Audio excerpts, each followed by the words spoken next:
everyone, this is Dotito. Welcome back to my channel. Today we're doing a deep dive into two characters coming to this week's dual banner in Sword of Convallaria, Inanna and Xavier. As many of you already know, Inanna stands out as one of the top supports in the game. I use her frequently when testing new characters because she makes life so much easier and her straightforward playstyle is a big plus. On the topic of straightforward characters, we also have Xavier. I've been testing him for a while and he's definitely got something going on more than just his great haircut for the Aryan team. So without further ado, let's jump right in. As a watcher character from the Area, Discipline, and Sword of Convallaria faction, Inanna excels as one of the game's best support unit. She offers powerful healing, dispelling abilities, and even grants her teammates the ability to act again after they have already taken their turn. Our dear Princess Inanna summons her guard at the start of the battle, and she heals an ally with the lowest HP within 3 tiles of herself for 20% of her magic attack, and grants them a random level 1 buff at the end of the turn for 2 turns. At 2 stars, the random buff she gives is upgraded to level 2 buff. At 3 stars, she applies her end of turn heal and buff to 2 allies instead. At 4 stars, the range of her trait effects increases from 3 to 4 tiles. At 5 stars, her guard receives 15% buff to his attack and defense stat and can be summoned up to 2 additional times per battle. Also important to note, her guard is able to provide assisting cover and speed debuff. As for her star upgrade priority, for Giga Whale budget, I do believe she's worth 4 stars at least, and getting her to 5 stars will give you more access to her guard per battle. Personally, I like to use her guard as a speed debuffer and sacrificial lamb for passives that requires an ally dying, so I think it's not a bad deal if you have the budget. For a whale budget, I would go 3 to 4 stars and grind the rest. For dolphins, free-to-play players, and low spenders, I wouldn't pull more than the original copy and just farm her shards to 3 or 4 stars instead. Now let's take a look at her active skills. Princess's Prayer. This is a clutch support skill that allows an ally who has already taken their turn to act again, granting them a significant attack and magic defense buff for 2 turns. If you use this on Inanna's guard, it also heals the guard for 60%, perfect for chaining turns and keeping your frontliners strong. Defense Boost. A strong support skill that grants all allies within the target location a 40% physical defense buff and immunity to defense attribute debuffs for 2 turns. This skill is essential for bolstering your team's defenses, especially in tough battles where enemy debuffs are a constant threat. Princess's Comfort. Inanna's go-to healing ability. It heals all allies within a 2 tile radius for 60% of her magic attack and dispels 2 debuffs. This skill is invaluable for keeping your team healthy and free from pesky debuffs. Guard. This is an instant utility skill that teleports the guard of the princess right in front of Inanna, providing it with potential burst buff for 2 turns. If the guard is defeated, this skill will summon a new one, adding layers to your defensive strategy. Soulmate. A fantastic support ability that grants all allies within 3 tiles around Inanna co-attack and co-defense for 3 turns. If you have area allies, the number of turns for these buffs is increased by 1, making this perfect for maximizing synergy with specific team setups. Light of Sanction. An AoE magic attack that deals 70% damage to all enemies within a 2 tile radius of the target and dispels 2 buffs. It's a great option for dealing with clustered enemies and stripping them off their beneficial effects. Armor Piercing Strike. This basic attack deals 80% magical damage and inflicts physical defense and magical defense debuffs on the target for 2 turns, setting up your team to deal more damage in the following turns. Merciful Strike. Another basic attack option that deals 80% magical damage but also increases the effectiveness of the next healing skill by 15%. Use this to prep for a big heal turn and keep your allies in the fight. Flight of the Princess. This high cost healing skill is like a final stand. Inanna sacrifices 90% of her current HP to dispel all debuffs on herself, gaining invisibility and healing 5, and extends the range of her trait skills by 2 times. She then heals all allies within range for 2 turns. It's a powerful game-changing move when things are looking grim. Together, these active skills give Inanna unmatched versatility on the battlefield, allowing her to provide top-tier support, heal, debuff, and even turn the tide of a fight in your favor. Whether you're using her to protect your frontline, heal, or debuff enemies, Inanna is truly a princess who commands the battlefield with grace and power. Moving on to Inanna's passive skills. Battlefield Trial. This passive reduces the damage Inanna takes by 8%. Additionally, for every character, whether ally or enemy, defeated within 5 tiles of Inanna, her magic attack increases by 6%, up to a maximum of 30%. This boosts her healing and damage as the battle progresses, regardless of who falls. Protection of Light.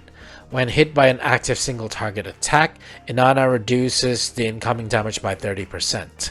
This effect can activate once per round, adding a solid layer of protection to keep her standing even when focused by enemies. Magic Defense Command. This aura increases the magic defense of all allies within 2 tiles of Inanna by 30%. It's an excellent skill to keep your team protected from incoming magic damage, especially in battles against magic-heavy opponents. When building Inanna, focus on maximizing her healing and support potential. For her weapon, I chose Reorganize Cube because it increases healing effect and dispel debuffs when using a healing skill. As for her armor, I chose Fancy Hat because it provides immunity to disruption effects and boosts magical defense when healing. The main thing here is the disruption immunity, because then she won't ever be interrupted from healing. As for her tarot, I chose either Priestess Tarot for increased healing effectiveness, or Empress Tarot if you want to convert debuffs into level 1 buffs for added utility. As for her Engraving Resonance, Double Cup Resonance boosts her healing power further, so this setup allows Inanna to keep your team healed and debuffed allies cleansed, while providing consistent support on the battlefield. To summarize, Inanna is a top-tier support unit from the Area, Discipline, and Sword of Convallaria factions. She stands out for her powerful healing abilities, dispelling debuffs, and unique skill to grant teammates an additional action after they've already moved. At higher star levels, her support potential increases significantly with stronger buffs, more healing targets, and an enhanced range for her abilities. She's the perfect choice for teams needing reliable healing and strategic flexibility on the battlefield, making her one of the best support characters in the game. Let me know in the comments if you're planning to pull for Inanna on her dual banner later. And speaking of the dual banner, let's take a look at her banner partner, Xavier. Xavier is a breaker from the Area and Fortitude factions, specializing in speed manipulation to control the battlefield. While he may not be the top choice for pure DPS, his strength as a speed controller makes him an invaluable asset for teams that rely on strategic crowd control and managing the flow of battle. Xavier's trait boosts his attack by 4% for each enemy within 2 tiles, up to a maximum of 16%. This bonus increases incrementally with each star level. Additionally, he deals 30% extra physical damage if there are enemies within 1 tile at the start or end of his turn, which increases to 40% at 5 stars.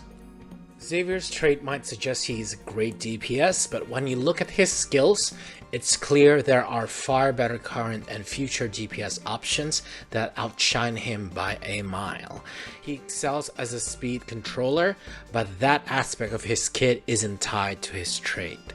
This leads me to conclude that chasing dupes for him isn't worth it.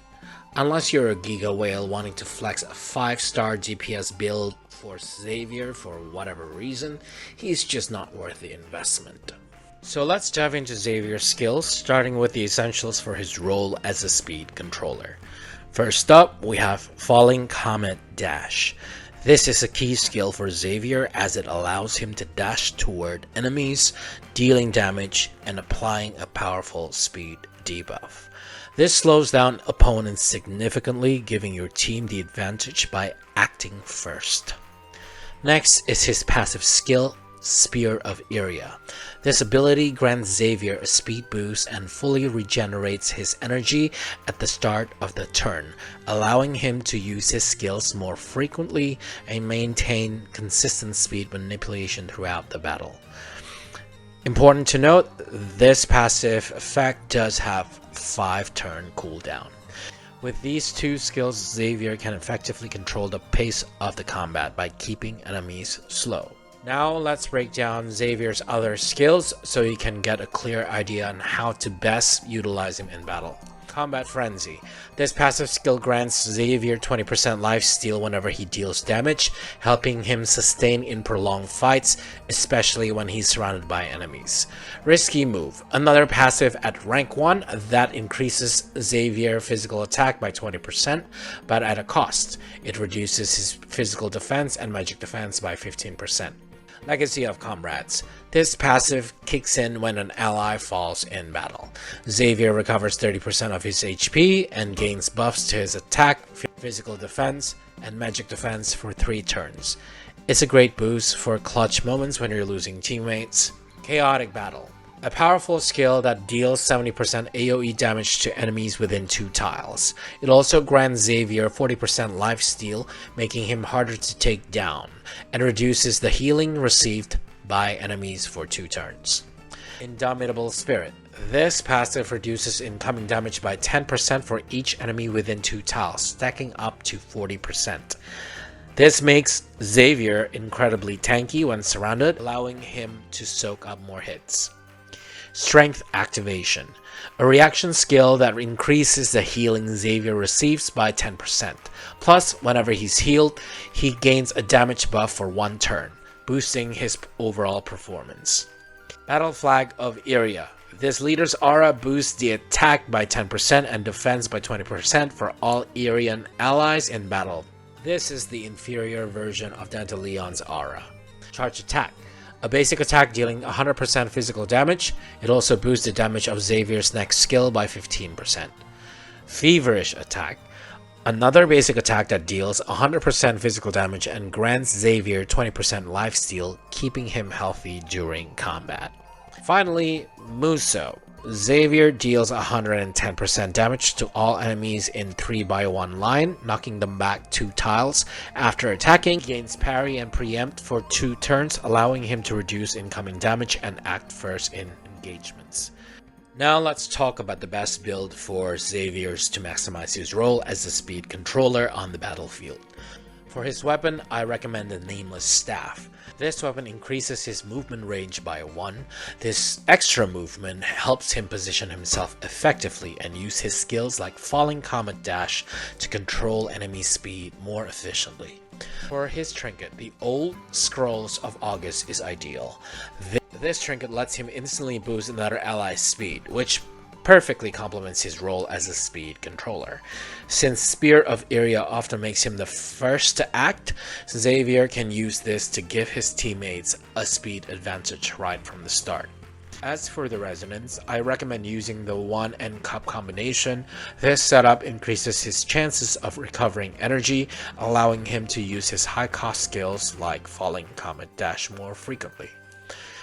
When it comes to tarots, the World Tarot helps him with energy recovery, giving him an extra energy when not using skills, ensuring he can unleash Falling Comet Dash more often. The special effect of this tarot also reduces cooldown time by 1, allowing Spear of Iria to kick off faster. For a speed control build, prioritize skills like Falling Comet Dash for the speed debuff and the Spear of Iria for the speed boost. This setup allows him to control the flow of the battle by both slowing down enemies and accelerating his team's actions. By focusing on this build, you can make Xavier an excellent speed controller who can manage the battlefield and keep your team ahead of the enemy. So that's it for this week's banner. If you're pulling, I hope you get lucky. If you manage to snag Xavier, remember that you can build him up to be a fantastic speed controller without breaking the bank. But really, Inanna is the one you want to prioritize. She's incredibly useful across so many different game modes, both now and in the future. That's all for today. Let me know how your pulls go in the comments. Stay cool, stay crispy. This is Dotato signing off. See ya in the next video.